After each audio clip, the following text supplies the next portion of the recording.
ဒေါ်အောင်ဆန်းစုကြည်ကိုဘယ်မှာထားလဲဆိုတာလွန်ခဲ့တဲ့9နှစ်အတွင်းနေပြည်တော်ရဲ့ထိပ်တန်းလျှို့ဝှက်ချက်တစ်ခုဖြစ်နေခဲ့တာပါဒီအကြောင်းကိုတရားဝင်သိတဲ့နေပြည်တော်ကလက်တဆုပ်စာတာဝန်ရှိသူတွေကလည်းဖွင့်ပြောဖို့ငြင်းဆန်ခဲ့ကြသလိုအရေးဆုံးဖွင့်ပြောကြတဲ့သူတွေစီကလည်းကွဲပြားတဲ့ဒီနေရာတွေကိုကြားရစမြဲပါနိုင်ငံတော်ရဲ့အတိုင်ပင်ခံပုဂ္ဂိုလ်ဒေါ်အောင်ဆန်းစုကြည်ကို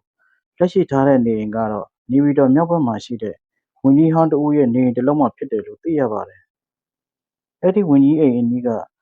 နောက်ထပ်ဆိုရပိုင်အိမ်တစ်လုံးမှာလုံခြုံရေးတက်ချထားလိုက်ပြီးလမ်းကိုပါလုံခြုံရေးတင်းကျပ်ထားတယ်လို့အဲ့ဒီအနီးနားကိုရောက်ခဲ့တဲ့လူတချို့ကပြောပါတယ်နေရာသက်ကိုပြောင်းရွှေ့လိုက်ပြီးမြဲဒေါ်အောင်ဆန်းစုကြည်အတွက်လိုအပ်တဲ့ပစ္စည်းတွေကို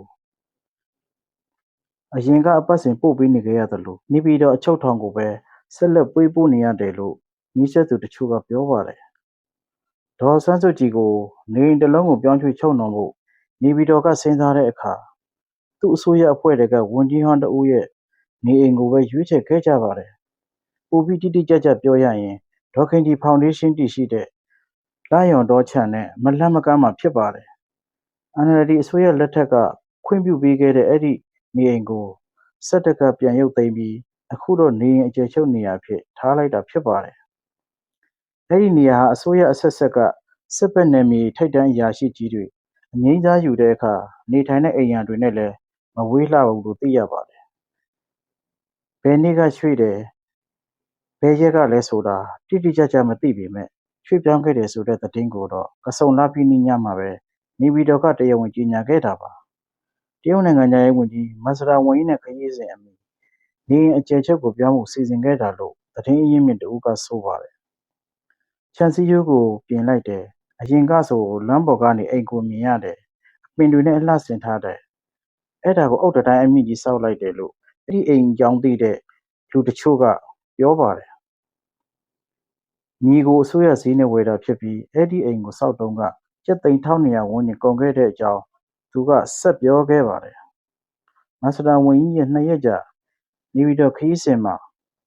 ဒေါ်ဆန်းစုကြည်နဲ့တွေ့ခဲ့ရတယ်လို့သတင်းထွက်ခဲ့ပြီးမြဲဘေကျင်းကရောနေပြည်တော်ကပါတရားဝင်မထုတ်ပြန်ထားခဲ့ပါဘူးတကယ်သာတွေ့ခဲ့ရင်တရုတ်ကထုတ်ပြန်မှသိကြပါတယ်လို့တရုတ်တန်ယုံနဲ့မြစ်ဆက်သူတချို့ကပြောပါတယ်ဒေါ်ဆန်းစုကြည်ကိုအရင်ကစစ်တပ်ဝန်နဲ့အကျဉ်းထောင်လိုနေရာတွေမှာချုပ်နှောင်ထားရကနေ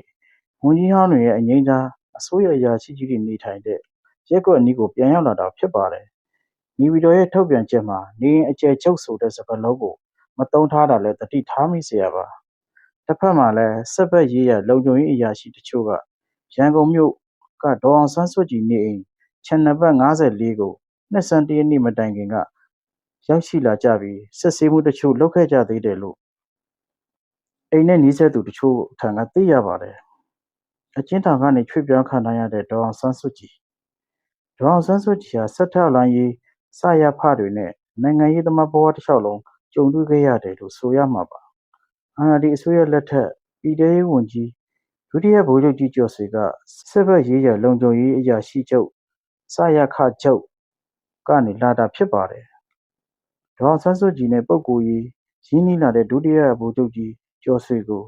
ပြည်ထောင်ရေးဝန်ကြီးနေရာကဖယ်ရှားတဲ့အခါအစားဝင်တဲ့ဒုတိယဗိုလ်ကြီးစုထွတ်ကလည်းစရခချုပ်ဖြစ်ပါတယ်ဒေါ်ဆန်းစုကြည်ကိုအကျဉ်းထောင်ကနေနေရာပြောင်းလဲလို့သတ်မှတ်ပေးတဲ့အမိန့်စာကိုဓာတ်ပုံနဲ့တကွ AP30 ရဲ့ည8နာရီတည်အမှထုတ်ပြန်ခဲ့တဲ့အခါဒီဓာတ်ပုံမှာပါနေတဲ့လူစင်းအရာစရဖဟောင်းတွေကိုတွေ့ရပြန်ပါတယ်ချန်အမှတ်54နေအကျယ်ချုပ်တုံးကလို့ထောက်လန်းကြီးရဲ့စောက်ကြည့်မှုအောက်မှာရှိနေတော့မှဆိုတဲ့အဓိပ္ပာယ်ပါဒီနေ့အတွက်သတင်းတွေကတော့ဒီလောက်ပါပဲအခုလိုစောင်းလေးကြည့်ရှုပေးတဲ့အတွက်ကျေးဇူးအများကြီးတင်ပါတယ်ခင်ဗျာဒီလိုမျိုးစိတ်ဝင်စားဖို့ကောင်းတဲ့ပြည်တွင်းပြည်ပကမ္ဘာတော်ဝန်ကထူးခြားတဲ့အကြောင်းအရာတွေကိုသိကြရင်တော့ကျွန်တော်ရဲ့ channel လေးကို subscribe လုပ်ထားပေးပါဦး